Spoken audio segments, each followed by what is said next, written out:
देखो आज मैं तुम लोगों को ऐसी चीज़ें बताने वाला हूँ ना जिसको मोस्टली कंपनी इग्नोर कर देती हैं एंड तुम लोगों को बताती नहीं है या फिर बताना चाहती हैं बट स्पेक्स में मेंशन नहीं करती कि उन्होंने क्या क्या इंप्रूवमेंट करा है। लाइक बैटरी वाइज इंप्रूवमेंट हुआ है, कैमरा वाइज इंप्रूवमेंट हुआ है, कुछ ना कुछ इंप्रूवमेंट हो रहा है बट हमको पता नहीं लग रहा है कि यार बैकएंड में ये चीज़ इंप्रूव हो गई है एंड ये चीज़ इंप्रूव नहीं हुई है।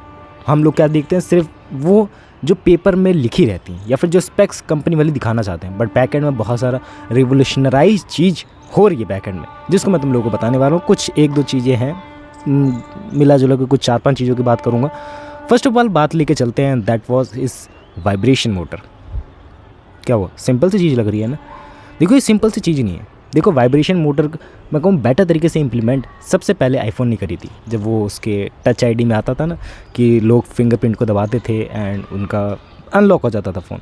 बट असल में वो टच आईडी थी ही नहीं, वहाँ पर सिर्फ एक वाइब्रेशन मोटर लगी रहती थी जो हम लोगों को ऐसा हैप्टिक्स ला के देती कि यार सच में हम लोग बटन दबा रहे हैं। That's called the vibration motor. And आजकल जब हम लोग कीबोर्ड में टाइपिंग करते हैं या फिर जब हमारी फ़ोन कॉल्स आती हैं या फिर कुछ हम लोग ज़रूरी चीज़ें कर रहे होते हैं या फिर पॉपअप नोटिफिकेशन आते हैं, तो वो सब चीज़ें वाइब्रेशन मोटर के थ्रू हमें पता लगती है।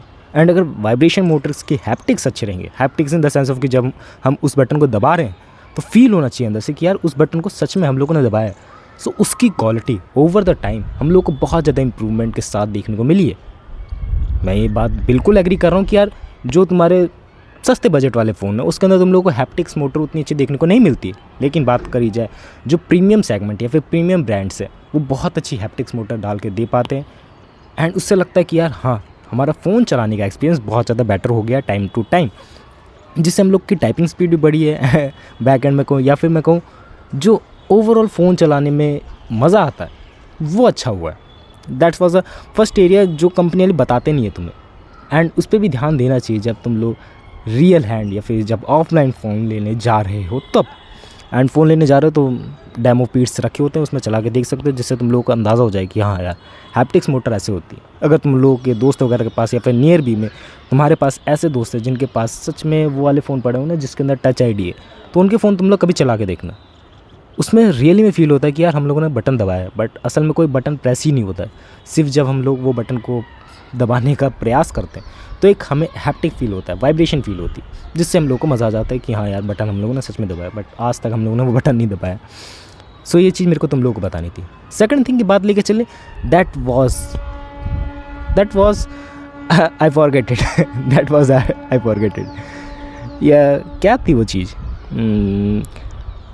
I am remembering. मेरी याददाश्त शक्ति बहुत ज़्यादा कमज़ोर हो गई है। मैं तुम लोगों को बताना चाह रहा था 4 और जो बेसिक चीज़ें, सिंपल सी बात लेके चलो, बकवास नहीं करता हूँ तुम लोगों से।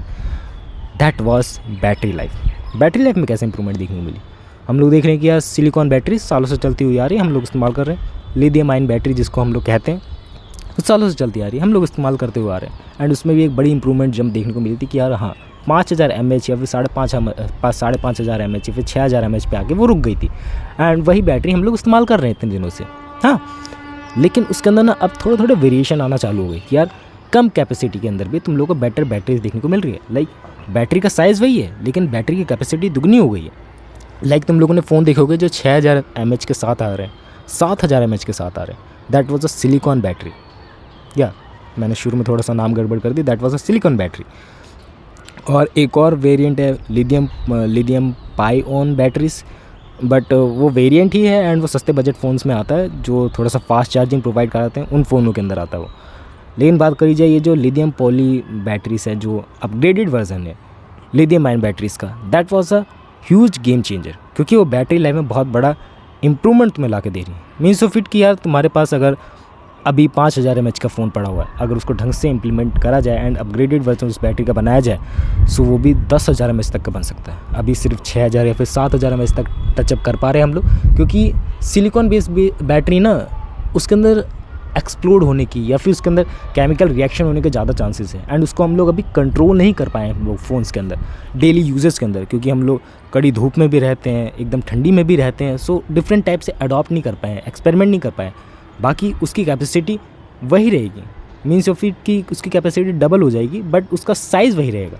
सो ये इंप्रूवमेंट हम लोग को देखने को मिली है बैटरीज़ के अंदर।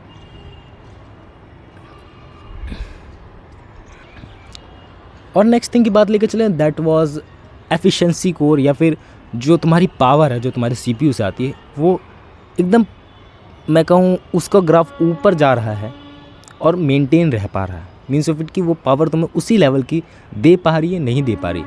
पावर एफिशिएंसी इसको कहते हैं, रियली में मुझे भी वर्ड नहीं पता है इसका क्या है, बट मेंटेनिंग द पावर जो भी तुम्हारे CPU से आ रही है, मतलब तुम्हारा CPU पावरफुल है बट कितने टाइम तक वो उस पावर को दे सकता है।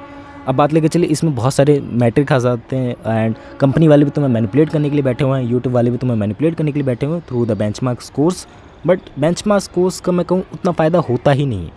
मीन्स ऑफ इट कि यार वो तुम्हें एक टाइम की पीक परफॉर्मेंस दिखा देते हैं, बट पीक परफॉर्मेंस हमें मतलब नहीं, हमें चाहिए स्टेबल परफॉर्मेंस, वो भी पीक टाइम में। मेरे को ज़्यादा परफॉर्मेंस चाहिए, और ज़्यादा परफॉर्मेंस कब तक दे सकता है वो, ये हम लोग को चाहिए। एंड इसकी बात लेके चले तो ये बहुत ज़्यादा इंप्रूव हुई है टाइम के साथ, पावर एफिशिएंसी की बात लेके चले। लेकिन कुछ फ़ोन्स इसको बहुत ज़्यादा मैनिपुलेट करते हैं, जो गेमिंग के नाम पे बिकते हैं, एंड मैं कहूँ प्रो लेवल के जो फ़ोन्स हैं वो भी अपने फ़ोन्स में ये सब चीज़ें गड़बड़ी करते हैं। बात लेके चले तो इसको कैसे पता लगाया जाएगा कि अगर पावर एफिशिएंसी है भी कि नहीं है। देखो, इसको पता लगाने के लिए तुम लोग को ऐसे यूट्यूबर्स को देखना पड़ेगा, मीन्स ऑफ इट के ऐसे जो बैटरी ड्रेन टेस्ट करते हैं, अलग अलग फ़ोन्स के साथ एक्सपेरिमेंट करते हैं। सो उससे तुम्हें अंदाज़ा लग जाएगा जो तुम फ़ोन लेने वाले हो नेक्स्ट, उसमें बैटरी टिकेगी भी या नहीं टिकेगी, एंड पावर एफिशिएंसी ढंग से हो भी पाएगी नहीं हो पाएगी। एंड तुम लोग को दोनों का आइडिया लग जाएगा इससे कि हाँ यार, गेमिंग टेस्ट से हम लोग को पता लग रहा है कि इतनी पावर ड्रॉ हो रही है एंड इतना ये परफॉर्मेंस माइलेज निकाल के दे पा रही है। सो उससे तुम लोग नेक्स्ट फ़ोन का अपना अंदाज़ा लगा सकते हो। और अगर मैं इसी में इंक्लूड करना चाहूँ या फिर एक्सक्लूड करना चाहूँ, that was a peak brightness. Peak performance की हम लोगों ने बात कर ली, अब बात करता हूँ peak brightness. That was a brightness needs, जिसको लेके भाई मार्केट में डिफरेंट तरह के स्कैम चल रहे हैं। लाइक कोई बोले कि मेरे फ़ोन के अंदर 2000 निट्स की ब्राइटनेस है, 3000 निट्स की है, 6000 निट्स तक की बंदे क्लेम कर रहे हैं, मतलब कंपनी वाले क्लेम कर रहे हैं कि उनके फ़ोन्स के अंदर 6000 निट्स की ब्राइटनेस है। भाई that's gonna be not possible. And हम लोगों को ज़्यादा पीक ब्राइटनेस चाहिए 1000 से 1500 के बीच में, जो हम लोग मैक्सिमम टाइम अचीव कर लेते हैं। एंड कुछ HDR कंटेंट में हम लोग अचीव कर लेते हैं 3000 या फिर 6000 के अंतर्गत, वो भी पूरी स्क्रीन की नहीं, किसी एक पिक्सल की। एक फ़ोन पूरा पिक्सल से बना हुआ जिसकी स्क्रीन है, तो किसी एक पिक्सल 6000 निट्स तक पहुंच जाता है। एंड उससे हमें घंटा फ़र्क नहीं पड़ने वाला, क्योंकि हम लोग को एट द एंड चाहिए कि हम लोग को ब्राइट दिखे। एंड कंपनी वाले कभी कभार इसमें बहुत ज़्यादा मैनिपुलेट करते हैं, एंड ये चीज़ इंप्रूव नहीं हुई है। इस चीज़ के साथ टाइम टू टाइम खेला गया है यूज़र के साथ, क्योंकि यूज़र को पता नहीं रहता कि यार ये निट्स है वो निट्स है, उन्हें सिर्फ चाहिए कि यार ब्राइटनेस अच्छी दिखनी चाहिए, कलर्स बहुत ज़्यादा पंची दिखने चाहिए। सो उस पर बंदे ज़्यादा ध्यान देते हैं, एंड उसी पे ज़्यादा ध्यान देना चाहिए। और निट्स के चक्कर में कुछ लोग, कंपनी वाले ज़्यादा चार्ज भी करते हैं, तुम लोगों को बोलते हैं कि यार यही वाला फ़ोन खरीदना चाहिए। And that's gonna be, I would say not trust with them. And इनके भी तुम लोगों को रिव्यूज़ पे ज़्यादा भरोसा नहीं करना चाहिए। इसके लिए तुम लोगों को रियल लाइफ प्रैक्टिकल यूजेस देखने चाहिए। मीन्स ऑफ इट के रियल लाइफ में जाके, ऑफलाइन जाके उन फ़ोन्स को देखना चाहिए कि यार हाँ, ये ब्राइटनेस मेरे हिसाब से सही भी है कि नहीं है। और अगर रियली में मैं बताऊँ तो ये ब्राइटनेस वाला चक्कर है भी नहीं, क्योंकि आजकल ऑलमोस्ट हर ब्रांड अच्छी ब्राइटनेस देने लगे हैं, अच्छे नीट्स ऑफ ब्राइटनेस देने लगे। एंड उसमें तुम लोगों को बाहर धूप के टाइम अच्छे से दिखने लगेगा, अगर तुम लोगों ने बजट रेंज का भी फ़ोन लिया है तो। हाँ, अगर कुछ पुराना ही मॉडल लिया है तो उसमें गड़बड़ी आ सकते हैं। अब मैं नाट बोल रहा हूँ। अब मैं नेक्स्ट थिंग की बात लेके चलता हूँ, जो लास्ट थिंग होने वाली, दैट्स गोना बी UFS 2.0, 3.0, 4.0, इस चीज़ों की बात करते हैं। सो ये UFS क्या होता है, अगर जिन लोगों को नहीं पता उनको आइडिया बता दूं कि यार जो तुम्हारे में Type-C पोर्ट लग के आता है तुम्हारे फ़ोन में, उसकी स्टोरेज की स्पीड, मीन्स ऑफ इट कि जो भी तुम लोग डाटा कॉपी करते हो, पेस्ट करते हो कहीं पर, सो उसकी स्पीड क्या होने वाली है एंड वो कितनी ज़्यादा फास्ट रहेगी, that's depend on the version. अगर UFS 2 का फ़ोन लिया है तो बहुत ज़्यादा स्लो होगी।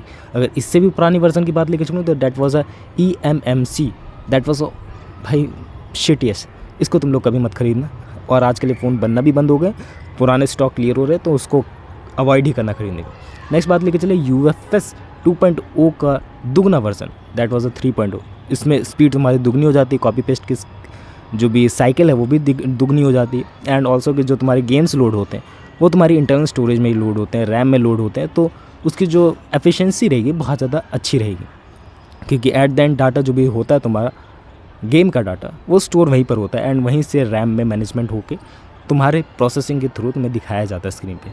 सो अगर अच्छी UFS स्टोरेज होगी तो तुम लोग को ज़्यादा अच्छा लगेगा एंड स्मूथिंग एक्सपीरियंस देखने को मिलेगा। एंड अभी तुम्हारे पास ऑप्शन है तो UFS ओ के पास जा सकते हो, जो तुम लोग को और भी ज़्यादा फास्ट स्पीड देंगे। एंड बीच में एक कंपनी ने घपला भी किया था कि उनके फ़ोन के अंदर UFS 2.0 थी, लेकिन उन्होंने बोल दिया कि हमारे पास UFS 3.1 है। सो कंपनी वाले घपला भी करते हैं, तो उसके लिए तुम लोगों को डबल क्रॉस चेक करना पड़ेगा डिफरेंट वेबसाइट्स के थ्रू, क्योंकि आजकल कंपनी वाले सिर्फ अपना फ़ायदा करने के लिए बैठे हुए, ना कि तुम्हारा। So that's gonna be simple thing जो मैंने तुम लोगों को बता दी। ऐसी स्पेक्स जो बंदे बिलीव करते हैं या फिर समझना नहीं चाहते, या फिर समझते भी हैं तो जान नहीं पाते कि यार ये चीज़ इंप्रूव हुई है उनके फ़ोन्स के साथ टाइम टू टाइम, एंड ये इवॉल्वमेंट होते जा रहे टेक के साथ, ये इवॉल्वमेंट हो रहा है तुम्हारे फ़ोन में। सो वो मैंने तुम लोगों को बताने की कोशिश करी।